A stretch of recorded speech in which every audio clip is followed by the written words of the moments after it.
Joining us is former CIA operative and co-founder of Diligence LLC, Mike Baker. Mike, good morning. Happy New Year, sir. Good morning. You too, Cheryl. Thank you very much. What are your thoughts on this new development from China?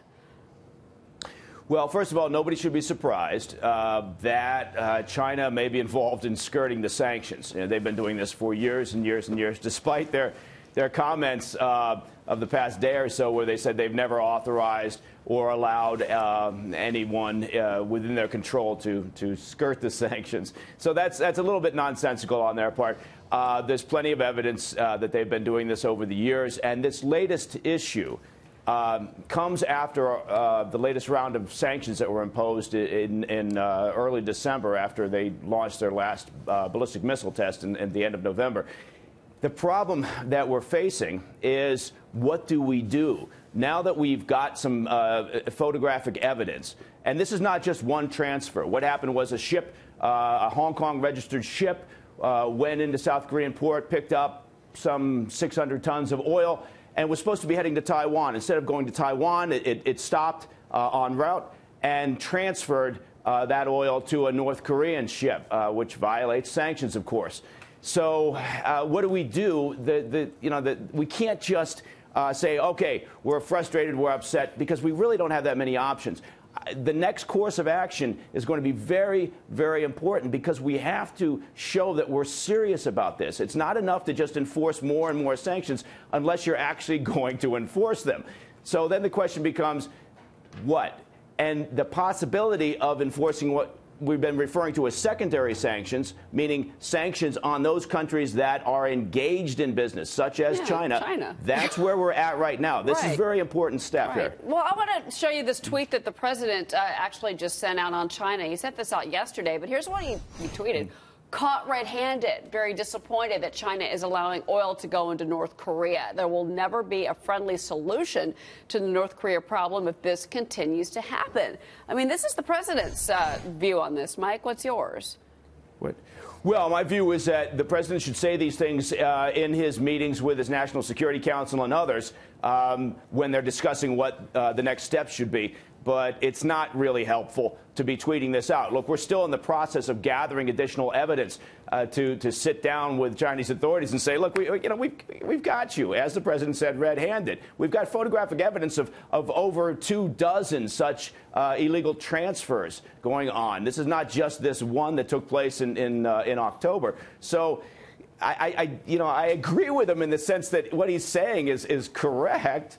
But he doesn't need to be saying it. He shouldn't be saying it. Just keep your counsel to yourself. Let us continue to gather the evidence necessary, plan what we have to do, and then move forward. But again, the big question here is what people need to be watching is, do we engage in secondary sanctions against China, Chinese financial institutions, perhaps their shipping industry, whatever it is that we target? That is going to be a very important next step, because we don't have many options here. Well, let me ask you about that.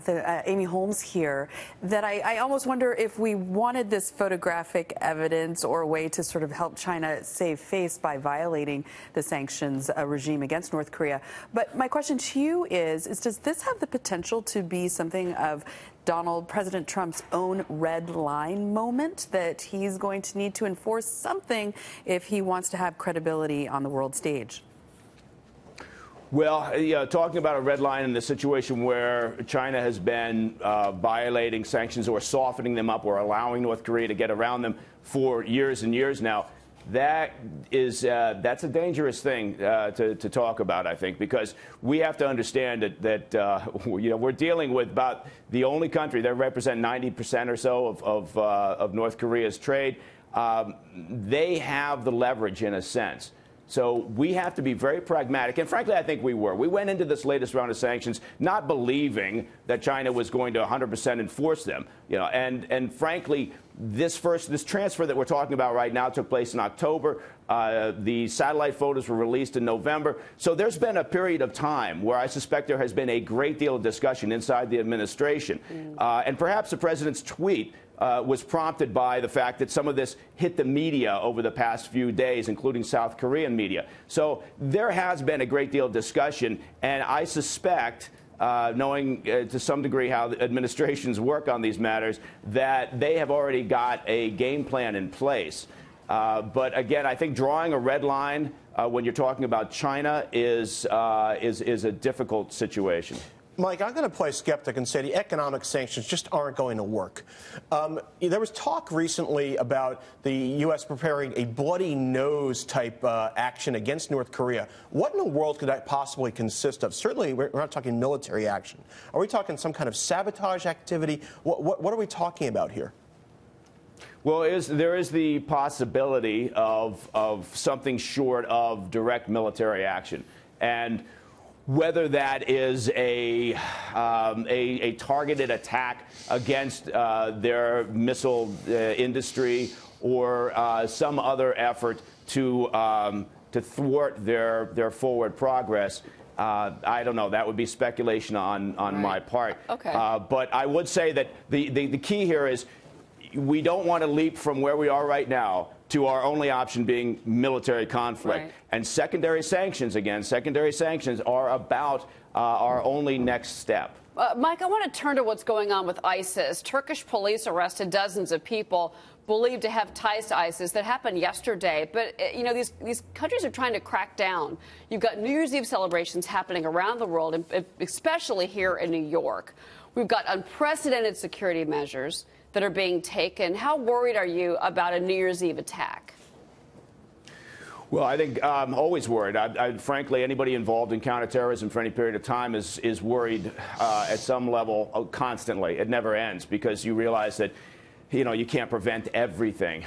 When it comes to the New Year's Eve celebrations, a significant, high-profile, large public gathering like this, and particularly in New York, where we know that ISIS and some al-Qaeda elements have specifically, referred to New York over the past year or so.